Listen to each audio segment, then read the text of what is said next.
Episode की शुरुआत वहीं से होती है। यहाँ पर हमारा एमसी के ऊपर हमला हो चुका होता है। हमारा एमसी चीज़ को देखने के बाद डर जाता है, वो घबरा जाता है और तुरंत ही उस जगह से छलांग मार के किसी दूसरी सेफ जगह पे पहुँचना चाहता है। बट ये वो दोनों करने नहीं देते। वो हमारे एमसी के पीछे से हमला कर देते हैं, जिसकी वजह से हमारे एमसी को चोट लग जाती है और वो घायल हो जाता है। लेकिन फिर एक और हमला उसकी तरफ बढ़ रहा होता है, जिसको देखने के बाद बहुत ही घबरा जाता है, लेकिन जैसे तैसे करके उसको भी अवॉइड कर देता है। और जाके वो लगता है सीधे पहाड़ में। पहाड़ के बीच चित्रे उड़ गए होते हैं। ये सब देखने के बाद हमारा एमसी कहता है ये दोनों तो काफ़ी ज़्यादा पावरफुल हैं, मुझे इनसे लड़ने में बहुत दिक्कत होने वाली है और मुझे कुछ ना कुछ जल्दी सोचना पड़ेगा या इधर से स्केप करना पड़ेगा। ये सब सुनने के बाद वो लड़के कहते हैं जो तुम यहाँ से भागने की कोशिश करना चाहते हो, तुम बहुत बेकार चीज़ सोच रहे हो कि हम लोग तुमको यहाँ से भागने नहीं देने वाले। और दोनों उसके पीछे आगे पीछे खड़े हो जाते हैं। ये चीज़ देखने के बाद हमारा एमसी कहता है क्या ये लोग कोई फॉर्मेशन बना रहे हैं क्या। लड़के कहते हैं तुमने बहुत बड़ी गलती कर दी हमारे रिंग मास्टर से पंगा लेके। ये सुनने के बाद हमारा एमसी कहता है मुझे नहीं मालूम तुम्हारा रिंग मास्टर क्या चाहता है, बट मैं फिर भी तुमसे कहता हूँ अगर तुमने मेरे पीछे कुछ भी किया तो मैं तुमको मार दूंगा। सुनने के बाद जो लड़के होते हैं वो कहते हैं बस तुम्हारे पास तो ये स्पिरिचुअल फायर स्पेल है, क्या तुम इसमें जीत सकते हो। जिस सुनने के बाद हमारा एमसी अपने मन में कहता है इनको ये स्पेल लगता है, बट ये एक डिवाइन फायर है जो कि इनको ऐसी तैसी इनकी करके रख देगी।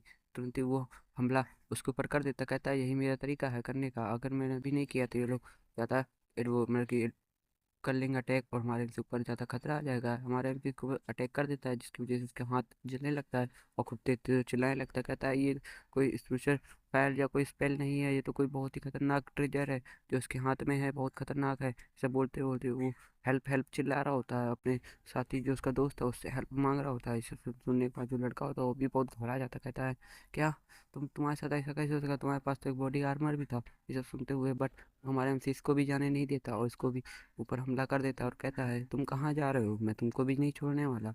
और एमसी सब कह ही रहा होता है बट वो अपने पास से कोई एक गोली निकाल लेता है और उस तुरंत ही कहता है बैरियर चालू हो जाओ। ये सब कहने के बाद वहाँ पर एक बैरियर लग जाता है, जिसकी वजह से जो एमसी का अटैक आ रहा होता है वो उसको ऑब्जॉर्व करने लगता है। लेकिन ज़्यादा देर तक ना करते हुए उसका बैरियर में भी क्रैक आने लगते हैं। फिर थोड़ी देर बाद का सीन दिखाते हैं जब उसके जो ब्लॉकिंग स्पेल होता है वो भी कंटिन्यू काम नहीं कर रहा होता। हमारे एमसी के जो हमले से वो भी घायल हो जाता है और तुरंत ही वो जमीन में गिर जाता है, जिसकी वजह से वो उसके मुंह हाथ सब जगह से खून निकलने लगता है। हमारा एमसी के पास जाता है और कहता है अभी मौका है, तुम बता दो तुम लोगों ने मेरे ऊपर हमला क्यों किया। ये सब सुनने के बाद हमारा एमसी तुरंत ही अपनी आग निकाल लेता है और कहता है कि मैं इन लोग को ऐसे ही तो मरने नहीं दे सकता, मुझे कुछ ना कुछ करके इनसे इन्फॉर्मेशन निकलवानी होगी। वही सब बोलने के बाद हमारा एमसी फिर कहता है मैं तुम्हें यहाँ से जिंदा जाने दूंगा अगर तुमने मुझे कुछ बता दिया कि तुम मुझे क्यों मार रहे थे। हाँ, ये सुनने के बाद जो लड़का होता है तुरंत ही हमारे एमसी के वो पैरों पकड़ लेता है और कहता है बस मुझे मुझे छोड़ दो, मुझे तो बस मास्टर ने कहा था कि जो यंग लेडी को परेशान करेगा उसको मारा जाएगा। तुम तो यंग लेडी के पास में थे, इसलिए यंग मास्टर गुस्सा हो गया और तुरंत ही तुम्हारे पर हमला करने के लिए हम लोगों को भेज दिया। ये सुनने के बाद तुरंत ही वो मट्टी नीचे इकट्ठा कर रहा होता है हमारे एमसी की आंखें में डालने के लिए। ये समय एमसी देख लेता है, गुस्सा आ जाता है हमारे एमसी। वो तुरंत ही कहता है तुम अपने नर्क में जाओ, तुम इधर नहीं जीने वाले, तुमने मुझे धोखा दिया। ये सब बोलने पर तुरंत ही हमारा एमसी अपनी डिवाइन फायर का इस्तेमाल करता है और तुरंत ही उसके ऊपर हमला कर देता है, जिसकी वजह से वो वो भी जल के बिल्कुल ऐसी तैसी हो जाती है उसकी भी। वो दोनों दोनों को किल करके हमारा एमसी वहाँ से निकलने लगता है। बट तभी उसके पास कोई चीज़ गिरती है जो कि ये गोली होती है। ये गोली देखने के बाद हमारा एमसी हैरान हो जाता है और कहता है यार इनके पास ऐसा भी कोई ट्रेजर था, गोल्डन थंडर फिर इसका नाम होता है, जिसको देखने पर एमसी कहता है तो काफ़ी एक्सपेंसिव है बट मैं इसको रख लेता हूँ।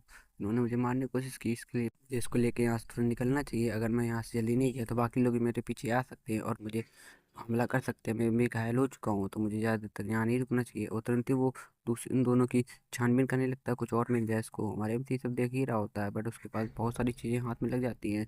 दो पाउच लगते हैं जो स्पेस पाउच होते हैं, जिसके अंदर काफ़ी सारा ट्रेजर हो सकता है जो कि काफ़ी महंगे होते हैं। हमारे एमसी को दो दो स्पेस पाउच मिल चुके हैं। ये सब देखने के बाद जो तुरंत ही वहाँ पर ब्लास्ट करने वाला होता है, मन में सोचता है अगर मैंने इनको यहाँ ऐसे छोड़ दिया तो ये लोग काफ़ी दिक्कत करेंगे, इसलिए मैं यहाँ इन पर ब्लास्ट कर देता हूँ। हमारा एमसी इसके ऊपर ब्लास्ट कर देता है और कहता है यहाँ पर तो सॉल्व फिर भी है इसके अंदर तो स्पिरिचुअल, ये तो काफ़ी एक्सपेंसिव है बट चलो मेरे लिए काफ़ी चीज़ें अच्छी है इसमें, क्योंकि इसमें काफ़ी सारा ट्रेजर है, टॉप ग्रेड का फ्यूचर आर्टिफैक्ट है।